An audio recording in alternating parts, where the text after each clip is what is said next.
আমরা যখন রমাদানের বিভিন্ন রহমত বরকতের বর্ণনাগুলো শুনি, আমরা প্রত্যেকে আশাবাদী হয়ে উঠি। এবং বিশ্বাসীদের একটা বৈশিষ্ট্য হচ্ছে সবসময় আশাবাদী হওয়া, হোপলেস না হওয়া। আল্লাহ তাআলা সূরা ইউসুফে বলছেন, লা তাইয়াসু মির রাহিল্লাহ ইন্নাহু লা ইয়াইয়াসু মির রাহিল্লাহি ইল্লাল কওমুল কাফিরুন।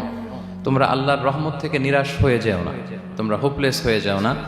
আল্লাহর রহমত থেকে নিরাশ শুধু তারাই হয় যারা অবিশ্বাসী, যারা কাফির। সো বিশ্বাসীরা সবসময় আশাবাদী থাকে। তো এই রমাদানুল মুবারক এটা আমাদেরকে সবসময় আশাবাদী করে, আমাদেরকে স্বপ্ন দেখায়, আমাদের হৃদয়ে আশা জাগায়। আমরা যখন রমাদান কেন্দ্রিক কথাগুলো শুনি, আমরা উচ্ছ্বসিত হয়ে উঠি। যখন বলা হয় যে এই মাস আসলে একটা নফল করলে ফরজের সমান সওয়াব, তারপর এই মাসে উমরা করলে হজের সমান সওয়াব, তো এটা শুনলে মনের মধ্যে একটা আশা জাগে যে আমাদের আওয়ার রিওয়ার্ডস আর মাল্টিপ্লাইড, আমাদের যে প্রতিদানগুলো দেয়া হচ্ছে নেক কাজের, এটা অনেক বাড়ানো হচ্ছে।